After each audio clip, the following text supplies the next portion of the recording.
all of these people here, but it's just beyond anything. But by 1969, 1970, this movement, which really kind of grew here in the latter part of the decade, is going to reach its height and it's going to begin to kind of crack and fall apart. Plus, there's only so much of the drugging you can do, and sitting around here doing nothing. After a while, you got to figure out how to do something. And actually, a lot of people here will begin to figure out this is not going to work for any permanent thing. Women as well, and others, and so they'll begin to kind of break from it. So you combine those factors together, and this is kind of one of those brief pieces in U.S. history. Like I said, Leary will hear from his perspective when he's in here. He's considered kind of like the father here for a lot of counterculturalists. At the time, being a Harvard man who was fired for his experimentation. Here's some images here of some of the counterculturalists, living out of their automobiles. This would be the guru. You notice the guy right here? That's the guru, okay? That's the guy who kind of exposes you to realities. Okay. Notice they have clothes on. This one doesn't in their back. There's some of them where they're completely naked. They just run around naked all the time. But anyway, living in the forest, children of the forest, as well as on the hog farm, as they call it. There's the get on the bus aspect, which they do get all these old school buses and paint them and then just go from place to place together. Just as long as you have enough money for gasoline, could do that. So there's Mr. Leary. Turn on, tune in, and drop out. Okay. We'll be hearing from him later on. Now, what about the African American aspect of this? Remember, actually by 1965, 64, 65, we're seeing major accomplishments here in the South, at least the end of physical segregation. We still got protest in that regards here and reaction to, but the federal government's becoming much more intense in enforcing the law here in the South. But in other parts of the country, not necessarily, because remember, it was so in your face here in the South. When you look at the idea of segregation, just like we saw here even in the 1920s, it was just kind of understood. Whites were over here, blacks were over there. You got certain jobs and educational opportunities, and the whites had theirs. You didn't move into their communities. You didn't go to the same pools. You didn't go to the same parts of the lake here. We saw what happened in Chicago. So it's kind of understood. It's not like the signs and the physical laws that we see. And by 1964, 65, Dr. King is now beginning to shift the focus of the civil rights movement to the north and to the west. Now, it's not doing away with what's going on in the South. You have to continue to push that, but there are other issues in this nation that need to be addressed. He and several other top members of CORE and the SCLC will create what's called the Bill of Rights for the Disadvantaged to begin to talk about the next phase in the civil rights movement is socio-economic equality, particularly economic equality. People, you can never have opportunity and never have advancement for anyone if you don't find ways to not only change education, but also now change the opportunities regarding that education.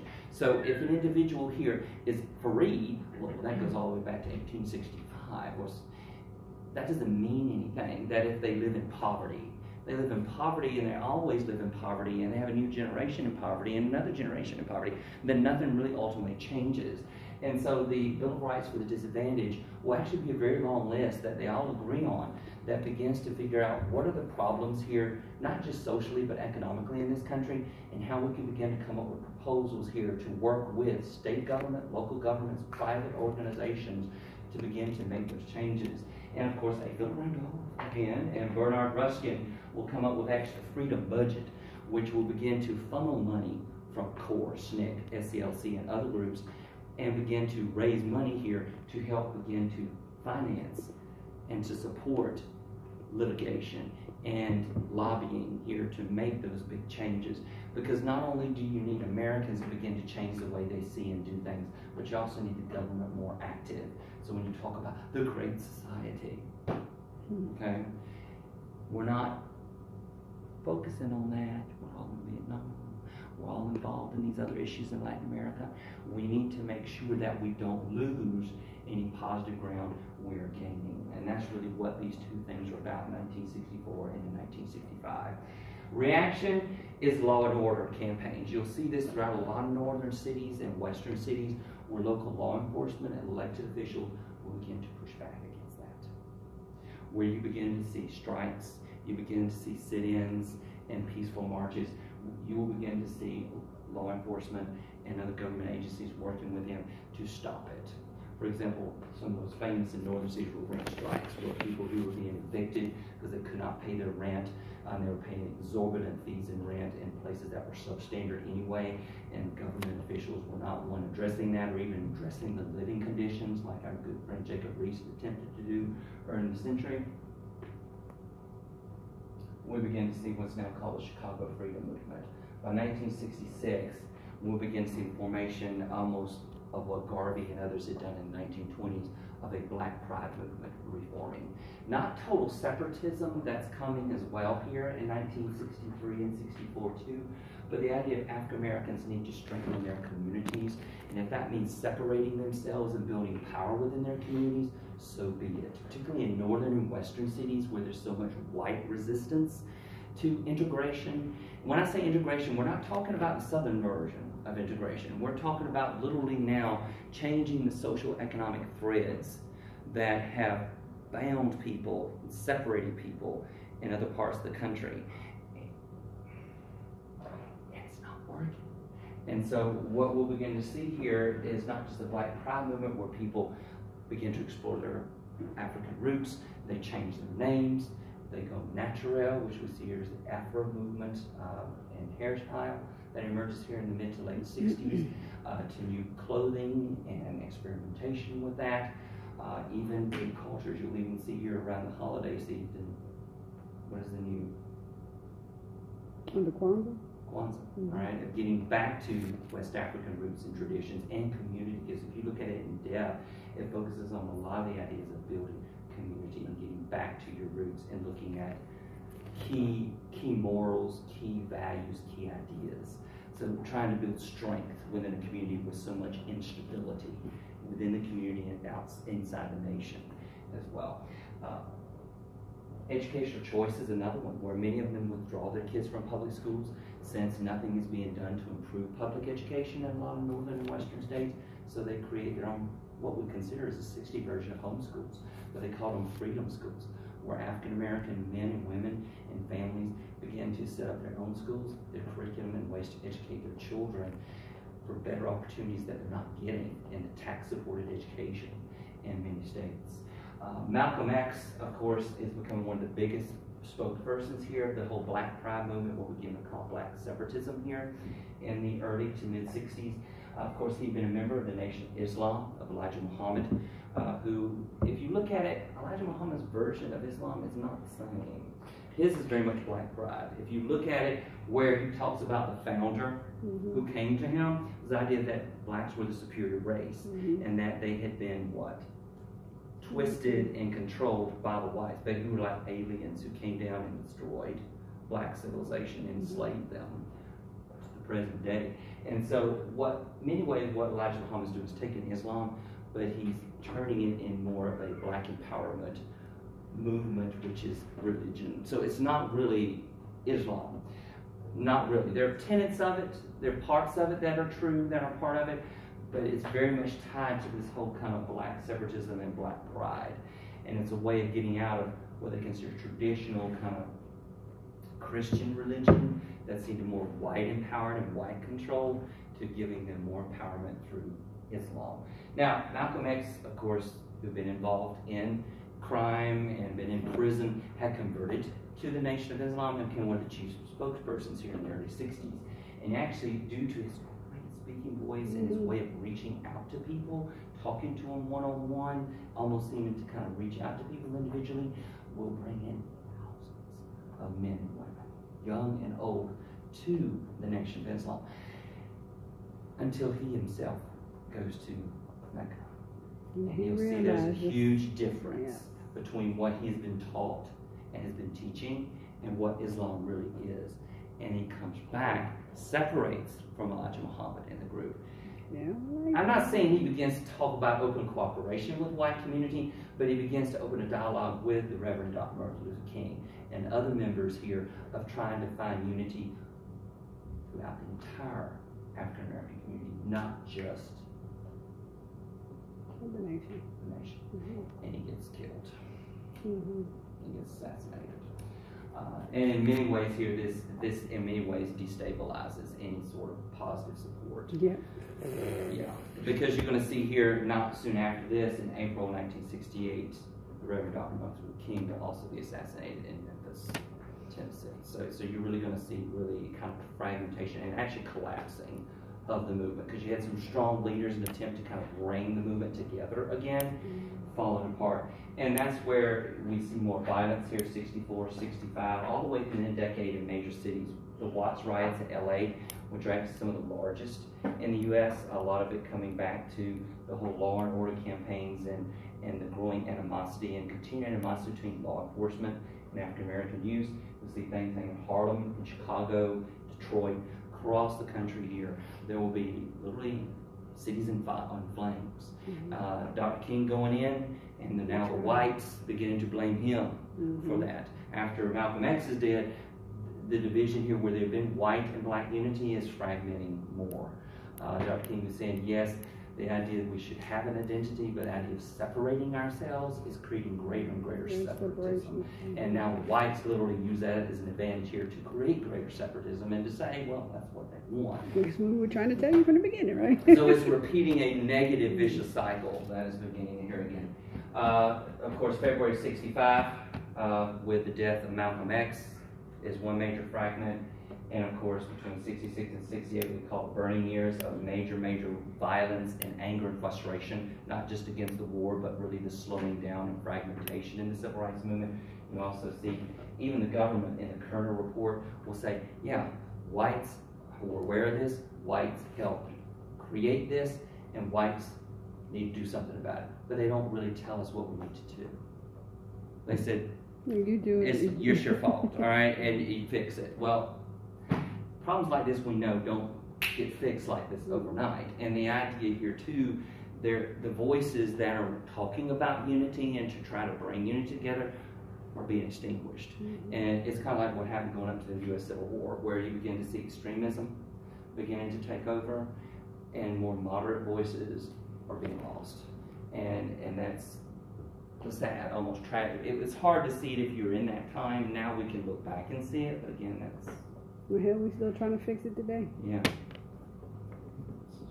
And these aren't working, so I apologize. I don't know why they're not doing their thing tonight, because I have a lot of good videos here for us. See how many good videos we have for us. Okay, they're just not working here. The Black Panthers are also going to spin out of this. They really start here around 1966. In June, we had James Meredith, remember our first to integrate Ole Miss in Mississippi. Begins what's called a March Against Fear to encourage more and more African Americans and whites to come together to register to vote and to begin to change the government by changing it one person at a time. He gets shot with a double-barrel shotgun. Not even kill him, but it's horrific. And Dr. King and many other members of the SCLC Corps and even SNCC will come together to continue this march, of course with television cameras there for people to see it, and say we will not surrender. We will overcome this. We will push forward. Now, of course, SNCC and Corps will begin to split. Stokely Carmichael, who had been the leader of SNCC, now literally separates himself. He will basically say,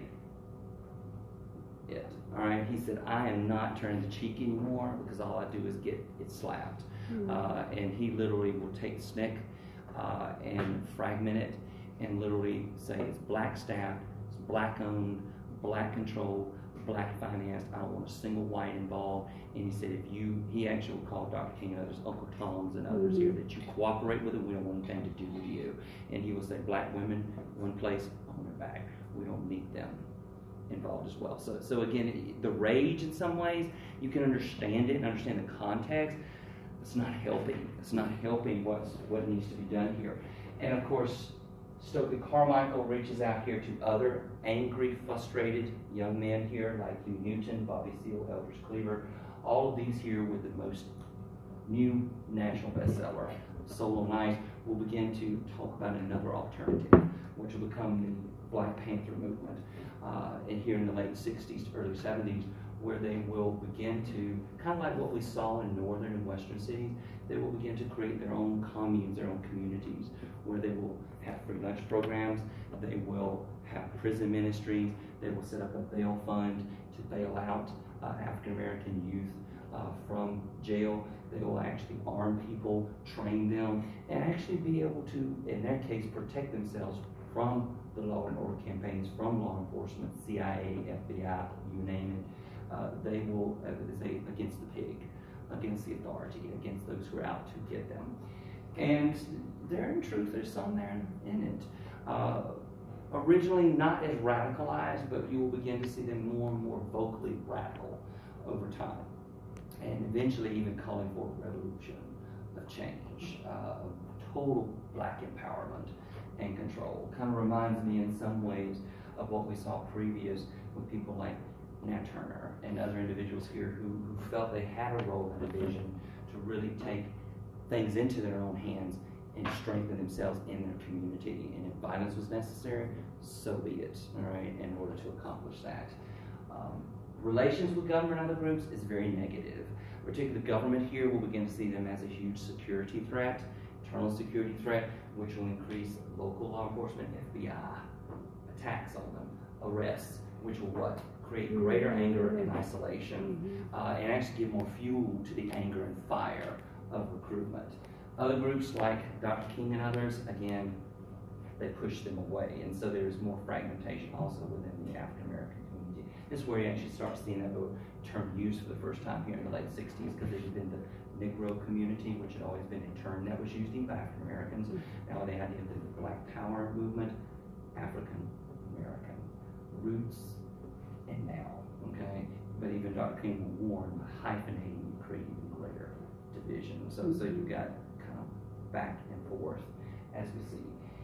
April 4th, he will be assassinated. And that's really, I'm not saying the movement dies, it really doesn't, but here's a man here who's really at the very roots of that movement, who has been a moderating voice, a man here who has a strong spiritual and religious connection, but goes beyond that. There isn't anyone who can really step up and does step up. Malcolm X is gone.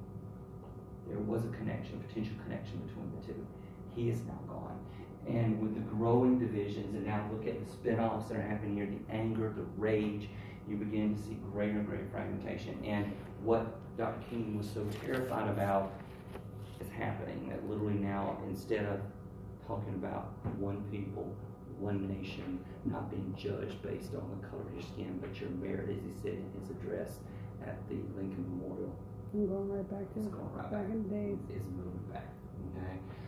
And it's tragic in a way that we see so much positive movement forward and potential for that. Now it's just very rapidly unraveling. And of course, this notice 68, this is Tet Offensive. This is the heating up of things in Vietnam, growing student protests, growing violence on our college campuses. All of this stuff here is kind of simultaneous that's happening, which is very, very scary, all right, to people living in this time, is not knowing where we're going, what's going to happen, okay? Of course, these are some images here, of course, the whole idea of black pride, black is beautiful. This is some here of the black symbol of empowerment, which actually the women's movement here, the National Organization of Women, will also adopt that symbol as well, all right, of the fist, not only for just what will happen if you oppose, but the idea as well of strength and of empowerment as well. Okay, that goes with that. So again, I wish your videos were working. Yeah, if I could get some of them, we may go back and revisit these on Wednesday a little bit. If I can get this to work for some reason, I don't know why it's doing this thing here. 1968 is a bad year, so let's go back and take a look at what's going on. All right, remember you had Tet Offensive. Okay, here in 1960 as well. You also have the formations here of the Black Panthers and almost kind of a mission statement up in Oakland, California. So that's also growing fragmentation in the African American community. You have the assassination of Dr. King. And you're also going to have the assassination of another potentially hopeful that could also help heal the wounds of this nation. Live on television in June of 1968. Oh, bother. Senator Eugene McCarthy and the Democratic Party is kind of in chaos. Think about it.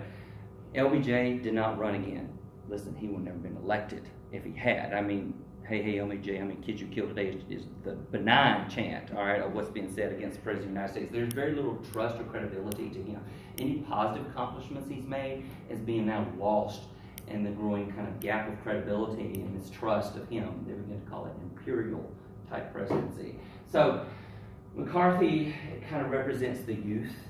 He actually, for the first time, historians kind of say, the hippies actually cut their hair, put on deodorant, washed clothes, and put on regular clothing, went out and campaigned for Gene, as they say. I mean, literally, you're like, oh, is that the same person? I mean, they would literally go out here and they find somebody they can look up to in part of society where they did not trust or like anyone in society. The problem with Gene McCarthy is that he creates mistrust amongst modern, your more older community who see that he has such a retraction to the youth who were in rebellion in many ways here in the 60s. So he will kind of fall by the wayside. And in comes Robert or Bobby Kennedy, already well known because of his brother, being Attorney General, now Senator.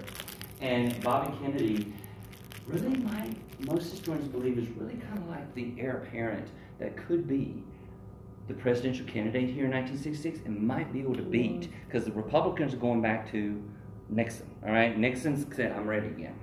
Ready. All right, and so they bring him in, and they really feel they got it, because look at the violence overseas, look at the violence here at home. Nixon can talk about restoring order, getting us out of Vietnam, looking at a lot of things that Americans are very upset about, that he can kind of address, and he does very effectively, not just in his campaign commercials, but in his speeches, much better than he did in 1960. The problem here with the Democrats is that Bobby Kennedy seems to be the one, and he actually wins the California primary. He wins numerous primaries here. That's why Gene McCarthy dropped out. He gets shot. He's leaving Hilton out there, and as he went through the kitchen to go out, bam!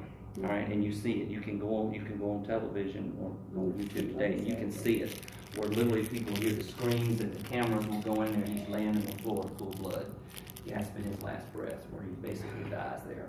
And people see this on television live. And it's horrific. Remember, we're already seeing so much violence, already several assassinations that have taken place in this country. Even the former First Lady, Jackie Kennedy, took her kids and she left. She said, I'm leaving this country. It's gone. She actually married a Greek billionaire and said, it's the only way I'm going to, NASA's the only way I'm going to be protected. She left, okay? And most people aren't that fortunate to be able to do this. And so Bobby Kennedy's dead. Well, who's left? Gene McCarthy is not going to get the support. Well, they turned to Hubert Humphrey, the vice president, who most people didn't even know anything about him, and he's tied to LBJ. And so he's really not the candidate the Democrats want or need, but don't really have choice. The Democrat National Convention is hell. Here in the summer of 1968, when they go to Chicago to nominate, not only is there violence in the convention center, as actually people are cussing and fighting each other over who should get the nominee, there's protest and police violence in the streets. And guess what?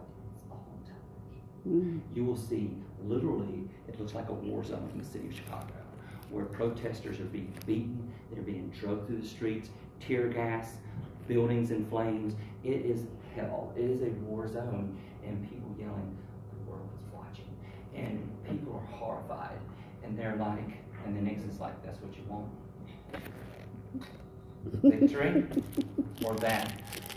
Now, of course, if you look at the election results in 1968, they're still kind of mixed and close, but it's going to be just enough here that Nixon plants that down, and many historians believe seeing those images at the Democratic National Convention is going to help sway some people here. He wins the election. Republicans back again, because remember, they've been going here for quite a while, since Eisenhower left office, almost, what, an entire decade now? And Nixon and Republicans will regain some power here on the executive and legislative branches. Him and his Vice President Spiro T. Agnew. And ultimately, it is a scary time, and he's made a lot of promises. Here's the 1968 results, by the way. So taking a look at it here, you notice you got Nixon, you got Humphrey, and guess our little friend from Alabama, Governor Wallace. He actually ran as an independent, the American Party. He talked about a whole law and order campaign. Go back and look at the 1968 commercials. He actually did a couple of them. Yeah, I get dropping some nuclear bombs on Vietnam, getting us out of Vietnam. restoring law and order, and you know how his version of law and order was. Mm-hmm. But notice he does pull A little bit. about 12%, 13%, 9 million votes. Notice here Nixon, 43 to 42. So even though people didn't like Humphrey, they weren't sure about Nixon. So you notice there's an evening divide with 56% electoral, 35 and 8. So it's very, in many ways, 68 also shows the election results still a very divided nation. A divided nation, a nation who's not really knowing what their future is, or if there is a future, where we're going and what we're going to do. Because you're getting all sorts of mixed signals, not only from our political leaders, but our nation itself is more and more distrustful of our leadership, and not really liking them, and not really knowing what to think and who to vote for. And if you notice here, it's very interesting to look at it from how Wallace was able to pull, the idea of a major resistance to change, to Nixon, who reflects back to a more innocent and simpler and united period in U.S. history, to Humphrey, who represents maybe some of the positive best of what LBJ attempted to do, but screwed up in some ways. So you look at it from really almost 3 different perspectives here in 1968, and it's very fascinating to see things. And notice how the South went brown, you know, in some ways, but how also it's starting to go more red. Remember, South always was solid Democrat. Always. Vote for a dog first before Republican. Okay? And it's still not all voting that. That's not shifting, right? And it's starting to change here, you know, from the idea of 64 now to 68. You're seeing some major political changes. Of course, liberalism, but also conservatism. All right? That is also beginning to grow. All right? So, think about it here. When you look at what's going on in this decade, and like I said, hopefully this will be working so we can, on Wednesday, I can bring some video images and drive home some of these points before we get into the 70s, which they call it the age of limits, stagflation, a whole variety of kind of things, because we're kind of trying to come after all of this, all right? In the 70s, you've got to understand, coming after all of this, there can't be a whole lot of fabulousness, all right, in that regard. But notice here, you've got growing continued divisions. A movement here that united so many people now has fragmented and fallen apart. You're also seeing spin-offs of new movements, which we'll hear a lot from, for the women's movement that's growing in power, the American Indian movement, the Chicano movement, the gay and lesbian movement here. She gives birth here around 1969, 1970. You will begin to see more and more groups also saying, hey, what can we do? Right? The environmentalist movement, already supported by the president, spins off, so you'll see major number of movements here through the 60s as we move to the 1970s. But again, the political landscape is also changing. That's what you want to think about here, that it's not always